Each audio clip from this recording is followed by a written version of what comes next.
Hi, I'm Amy Parrott, and I'm playing Sam's early interventionist. Hi, I'm Paige Fisher, and I'll be playing Sam's mom. Oh, hi! Hi. Hi, I'm Amy Parrott. I'm the early interventionist. I'm Paige. Hi, I'm Dr. Young. I'm the audiologist. Hi, I'm Paige. Nice to meet you all. It's so nice to meet you. We're glad you're here. Yes. Well, tell us what's been going on with Sam. Well, Sam is my newborn, and he is our first child. And we were very excited when we had him, and we didn't really understand all of the hearing testing and everything that was going on right after he was born. But we got the results back, and they said that he failed his hearing screening. So we've just been kind of discouraged and kind of lost because we've never had anybody in our family that is deaf before. So we just don't really know the next move or what to do next. Well, I can see here from his medical history and his audiogram that he is profoundly deaf, and his genetic tests also show that he has connexin 26. Yeah, I pretty much just came in today to just see what our options are, as a family, what to do for him. Well, have you given much thought about what you want to do for him, if you want him in the hearing world or in the deaf world? Well, we know we want him to be as comfortable as possible in the deaf world, but we also want him to be as much like us as possible as he possibly can. We aren't really sure what options are out there, but we do want him to develop his best auditory and speech skills that he possibly can so that he can do well in school and stuff. Well, do you understand what connexin 26 is? A little bit, but not really. Well, pretty much it's a gene mutation that causes sensorineural hearing losses, and it's the most common type of congenital sensorineural hearing losses. So we've dealt with this plenty of times. And it's also an autosomal recessive disorder, which explains why you haven't ever had anybody in your family have it before. Mm-hmm. It's just passed down. Yeah. Well, does connexin 26 affect anything else besides its hearing, or? No, thankfully this mutation is non-syndromic, which means there aren't going to be any other health risk. Oh, that's good. So what exactly do you need to do next for him? Okay, well, as parents, you'll need to make a quick decision on whether or not you want to go with the cochlear implant because it's important to get it earlier rather than later for language acquisition. Right. Would you be opposed to having him in both worlds, hearing and deaf? No, I wouldn't be opposed. We pretty much just want what's best for him at this point. Okay, well, since it was identified early, Sam might be able to acquire some language, so that's obviously great.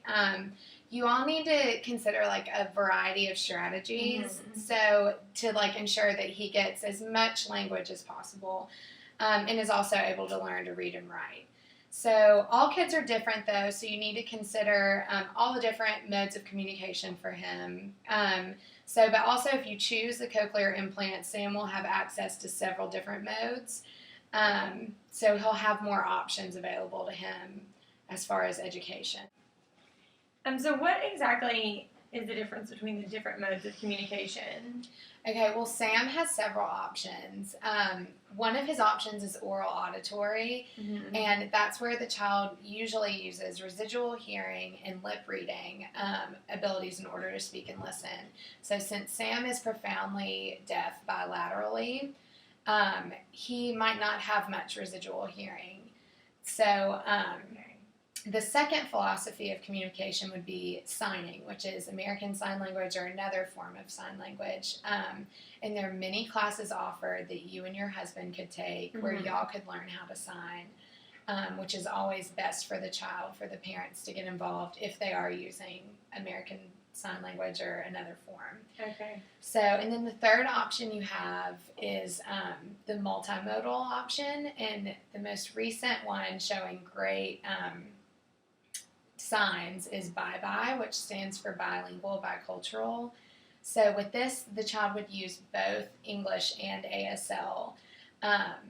And I just personally think this might be a really good option for y'all since y'all are wanting to keep him in both worlds, the deaf community and the hearing community. Yeah, and I agree with Amy, but if you do go with BIBI, I definitely think you should get the cochlear implant because with that, he would have a lot easier access to the speech sounds and environmental sounds. And your son is a candidate for the cochlear implant. Okay. Other doctors have told me a little bit more about the cochlear implant.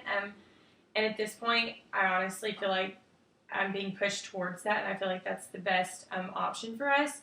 But if he does get a cochlear implant, what are his options, like educationally, like down the road? Well, prior to beginning school, since he is so young, he's going to need to get therapy to learn how to listen to the speech sounds. And this is something that will come along right after the cochlear implant is turned on. So that would kick off your early intervention. And this therapy will continue once he starts school as well. And it will give him a good foundation for what's to come educationally. Right. Well, all this is making me feel a lot better. But where can he go to school, like around here? Well, your child has several options, and can I just say that you already are ahead of the game, that you're concerned this early, because it's always better to get started earlier than later. So you just take comfort in that, and it gives you the best educational results, getting involved early and starting that early intervention. Well, that makes me feel a lot better.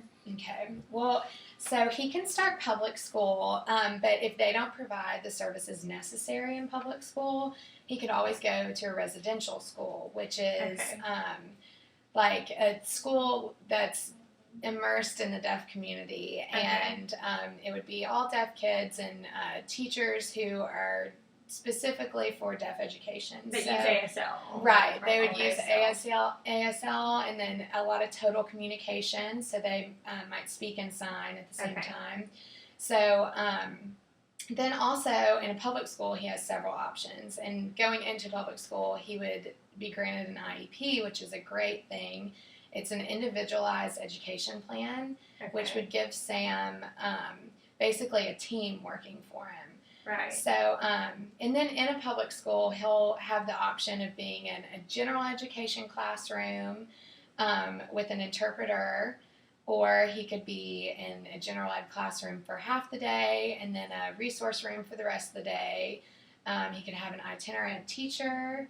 He could be in a resource room all day or a separate classroom. So, and then he'll have speech services and everything else. It's just kind of what you prefer for your child. Okay. Well, all of this is really good information, and I thank y'all so much. I have a lot to consider, a lot of decisions to make.